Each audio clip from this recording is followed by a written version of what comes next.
नमस्ते सभी को। बीएससी फाइनल ईयर फिजिक्स की क्लास के साथ में मैं ओम प्रकाश स्वामी, सहायक आचार्य भौतिक विज्ञान, राजकीय महाविद्यालय लोन सर्किट से हाजिर हूँ। लास्ट टाइम पे अपन ने प्रकाश विद्युत प्रभाव की जो आइंस्टाइन के द्वारा दी गई समीकरण पढ़ी थी। आज हम इस समीकरण का एक्सटेंडेड फॉर्म और आगे डी ब्रोगली की पार्टिकल वेव जो ड्वेल नेचर है वो अवधारणा अपन पढ़ेंगे। तो आइंस्टाइन की प्रकाश विद्युत समीकरण half mv maximum square equals to h nu minus h nu zero, जहां न्यू जीरो दहली आवृत्ति है और न्यू आपतित होने वाले फोटोन की आवृत्ति है। तो इस समीकरण से एक चीज क्लियर ये है कि h न्यू का मान हमेशा h न्यू जीरो की तुलना में बड़ा होना चाहिए। मतलब गिरने वाले फोटोन की जो ऊर्जा है वो दहली ऊर्जा से अधिक होनी चाहिए या उसकी आवृत्ति न्यू दहली आवृत्ति न्यू जीरो की तुलना में अधिक होनी चाहिए। अगर न्यू का मान न्यू जीरो की तुलना में छोटा है, कम है, उस स्थिति में लेफ्ट हैंड साइड नेगेटिव हो जाएगी। Left hand side negative possible नहीं है क्योंकि v का मान इमेजिनरी प्राप्त हो जाएगा जो संभव नहीं है। इस समीकरण को अपन एक अन्य रूप में भी लिख सकते हैं। निरोधी विभव के रूप में इस समीकरण को लिखा जा सकता है। स्टॉपिंग पोटेंशियल या निरोधी विभव वो विभव होता है जब अधिकतम गतिज ऊर्जा के फोटोन भी रोक लिए जाए संग्राहक प्लेट पर पहुंचने तक। इसका मतलब ये हो गया अधिकतम गतिज ऊर्जा वाले जो इलेक्ट्रॉन है हाफ mv मैक्सिमम स्क्वायर, उनका मान स्टॉपिंग पोटेंशियल के बराबर ऊर्जा के तुल्य हो जाए E v0। v0 है निरोधी विभव, नेगेटिव पोटेंशियल जिस पर अधिकतम गतिज ऊर्जा के इलेक्ट्रॉनों को संग्राहक प्लेट तक नहीं पहुंचने दिया जा रहा है, और E इलेक्ट्रॉनिक आवेश है। तो समीकरण इसको नंबर अपन ने 1 लगा दिया, इसको लगा दिया 2। इक्वेशन फर्स्ट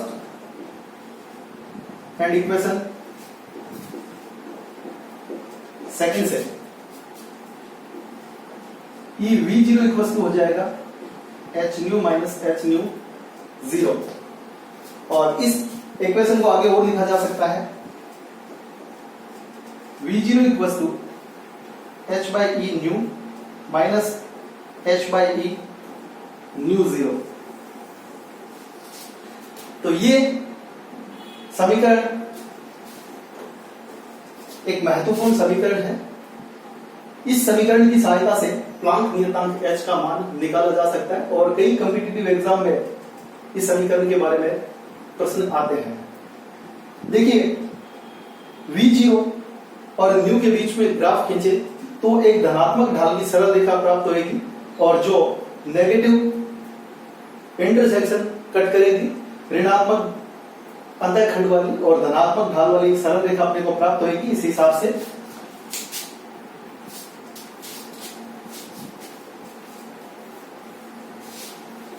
इक्वेशन थर्ड है वो y बराबर mx प्लस c की फॉर्म में लिखा जा सकता है। इस रेखा का जो स्लोप आएगा वो h अपॉन e आएगा। उस स्लोप की सहायता से प्लांक नियतांक का मान ज्ञात कर लिया जाएगा और अंतःखंड नेगेटिव आएगा।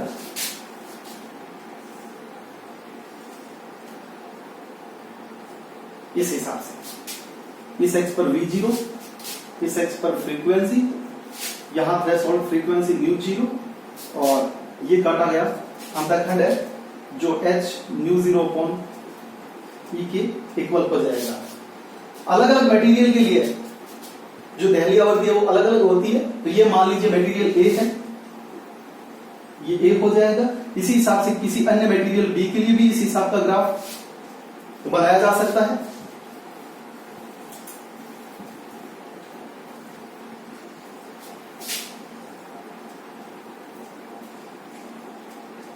लेकिन हर एक ग्राफ, जितने भी ग्राफ अलग अलग धातुओं के लिए आएंगे, सारे के सारे ग्राफ एक समांतर रेखाओं के रूप में प्राप्त होते रहेंगे क्योंकि h अपॉन e इस रेखा का ढाल रहेगा। h भी नियतांक है और e भी कांस्टेंट है, तो स्लोप किसी भी सूरत हाल में चेंज नहीं होगा।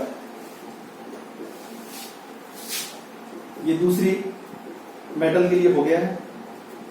पहला मान लीजिए सीजियम के लिए, दूसरा लिथियम के लिए है।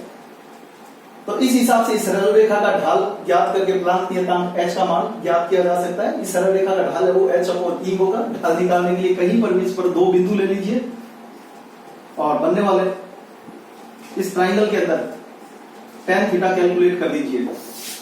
tan थीटा बराबर y2 minus y1 upon x2 minus x1 या v02 माइनस v01 अपॉन में न्यू 2 माइनस न्यू 1, और इस इक्वेशन की सहायता से प्लांक नियतांक का मान ज्ञात किया जा सकता है। नेक्स्ट, आज के लेक्चर में अपन आगे डी ब्रोगली की द्रव्य तरंग प्रकृति अपन पढ़ेंगे। Twelfth nature of any material अपन पढ़ेंगे।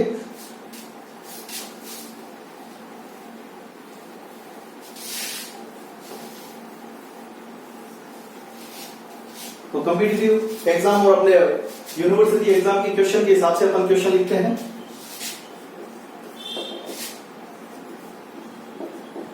डी ब्रोगली अवधारणा को समझाते हुए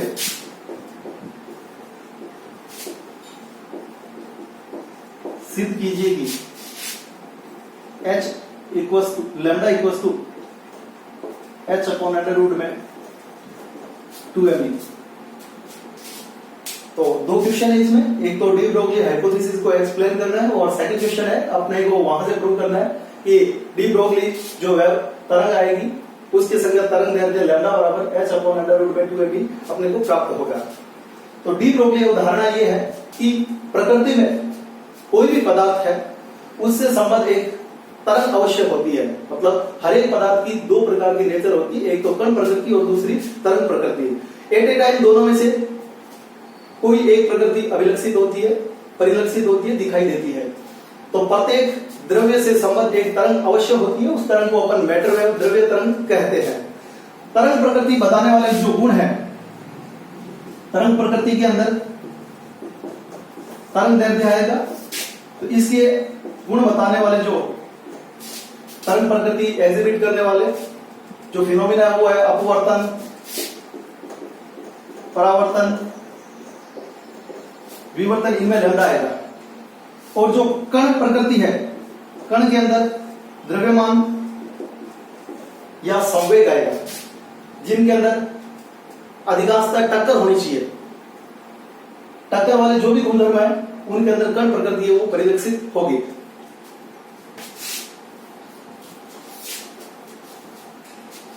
अब अपन वापस अपनी प्रॉब्लम पे आते हैं। अपनी को ये प्रूव करना है lambda equals to h upon under root में 2m। तो अपन ने एक m द्रव्यमान वाला कण कंसीडर किया है, माना है, सपोज किया है, और जिस पर आवेश का मान q है। तो प्लांक के क्वांटम सिद्धांत से किसी कण की जो ऊर्जा E है वो h न्यू होती है। नंबर 1, ऊर्जा से संबंधित द्रव्य प्रकृति के लिए जो सिद्धांत है वो आइंस्टाइन का अपन काम में लेंगे। ये कण प्रकृति का है, सॉरी तरंग प्रकृति का है। आइंस्टाइन के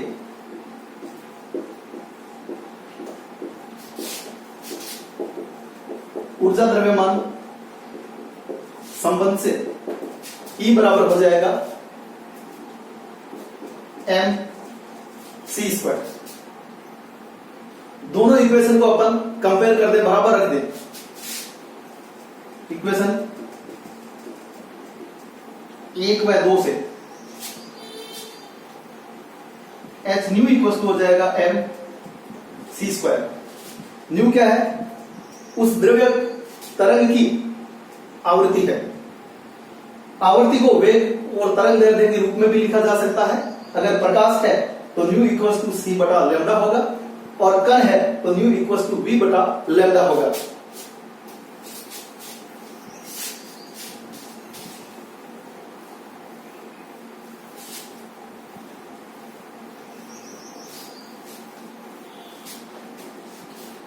h nu equals to mc², आवृत्ति nu equals to c upon lambda photon के लिए और v अपॉन लैम्डा किसी कण के लिए। यहां से हो जाएगा hc बटा लैम्डा इक्वल्स टू mc²। एक c कैंसिल आउट हो जाएगा, लैम्डा बचेगा अपने पास में h अपॉन mc। यदि कण का वेग v हो तो c की जगह v लिखेंगे तो लैम्डा इक्वल टू हो जाएगा h अपॉन p। ये डी ब्रोगली मैटर वेव के लिए तरंग दैर्ध्य का सूत्र अपने को प्राप्त हुआ है। लैम्डा तरंग प्रकृति को एग्जिबिट कर रहा है और p द्रव्य प्रकृति को, कण प्रकृति को अभिलक्षित कर रहा है। दोनों के अंदर रिलेशन है, वो इस फॉर्मूले के द्वारा दिया जाता है। इसको इक्वेशन नंबर पर लगा देते हैं थर्ड। अपने को ये प्रूव करना था lambda equals to h upon में अंडर रूट 2m e। इसको अपन प्रूव करते हैं अभी।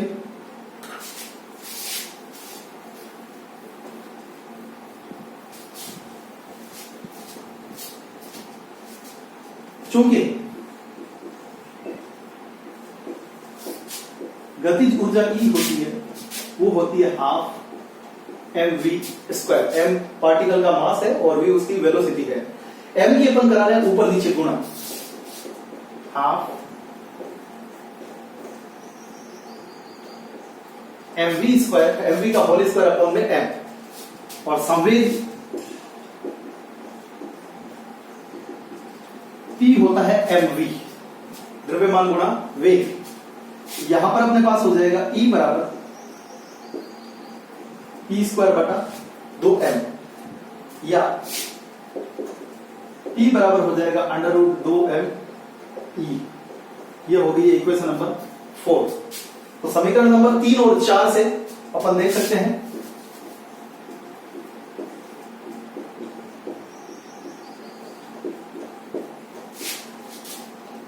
लैम्डा इक्वल टू हो जाएगा h अपॉन में अंडर रूट 2m e। ये अपने को प्रूव करना था। इसके अलावा यहां ऊर्जा का फैक्टर आ रहा है। अगर इस हिसाब से प्रश्न देते कि एक कण को 100 वोल्ट से 200 वोल्ट से 50 वोल्ट से त्वरित करके भेजा जाता है, तो उसके लिए डी ब्रोगली तरंग दैर्ध्य कितनी आएगी। तो ऊर्जा के स्थान पर अगर त्वरक वोल्टता दे दी जाए तो इस फॉर्मूले में थोड़ा सा संशोधन करके अपन मॉडिफाई करके लिख सकते हैं।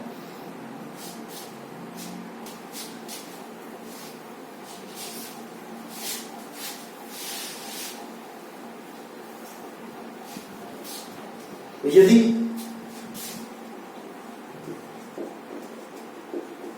Q आवेश वाले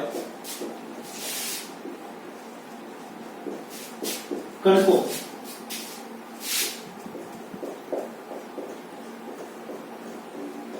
V वोल्टता से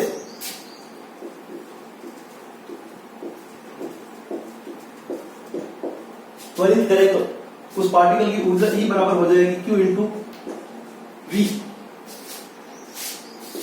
तो लैम्डा का जो सूत्र है वो हो जाएगा h अपॉन अंडर रूट में 2m3 v। v त्वरक मोड़ता है और q उस कण का आवेश है। इसके अंदर कॉम्पिटिटिव एग्जाम में प्रश्न आता है कि समान ऊर्जा वाले एक प्रोटॉन है, दूसरा कोई न्यूट्रॉन है, तो उनके लिए लैम्डा का अनुपात क्या होएगा, उसमें बदलने वाली राशि m हो जाएगी। और इस टाइप के प्रश्न में आएगा कि समान त्वरक वोल्टता से एक प्रोटॉन और एक अल्फा कण को त्वरित किया जाता है, डी ब्रोगली तरंग दैर्ध्यों का अनुपात क्या होगा। इस टाइप के क्वेश्चन इस समीकरण के द्वारा अपने को ज्ञात करने होते हैं।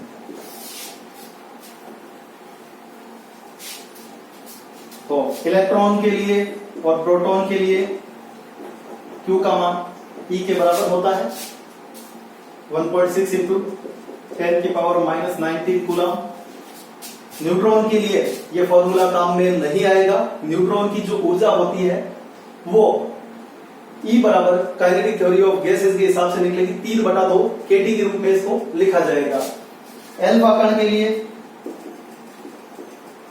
Q का मान 2E होगा। अपन ये जानते हैं कि समस्थानिकों के लिए Q का मान अपरिवर्तित रहता है, तो ड्यूटेरियम या ट्राइटियम जो भी न्यूक्लियाई है उसके लिए भी E का मान यही रहेगा। अब न्यूट्रॉन के लिए Q का मान कितना होता है, 0 होता है, तो उस स्थिति में ये इक्वेशन अपने को अप्लाई नहीं करनी है। तो थर्मल या ऊष्मीय न्यूट्रॉन है तो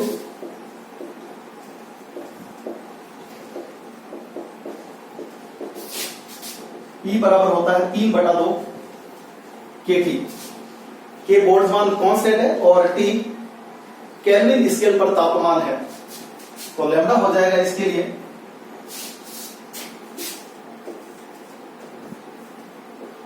H में अंडर रूट 3m kT। इस फॉर्मूले की सहायता से थर्मल न्यूट्रॉन के लिए डी ब्रोगली वेवलेंथ निकाला जा सकता है। तो 4 फॉर्मूले अपने डी ब्रोगली तरंग दैर्ध्य के पढ़े हैं। 4 फॉर्मूले इस हिसाब से है, संक्षेप में दोबारा लिख रहा हूं मैं।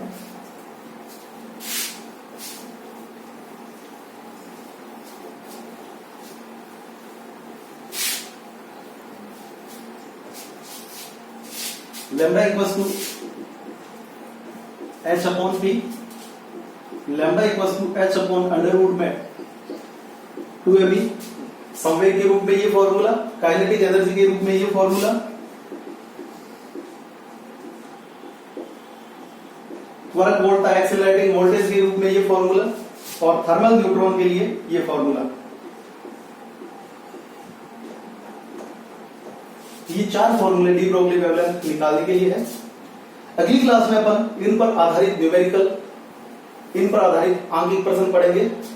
कंपटीशन के अंदर और अपने एग्जामिनेशन के अंदर अनुपातिक प्रश्न आता है कि एक पार्टिकल के लिए और दूसरे पार्टिकल के लिए जो वेवलेंथ का रेशियो आएगा वो कितना आएगा, तो वो अपन नेक्स्ट क्लास में पढ़ेंगे। आज की क्लास में इतना ही, धन्यवाद।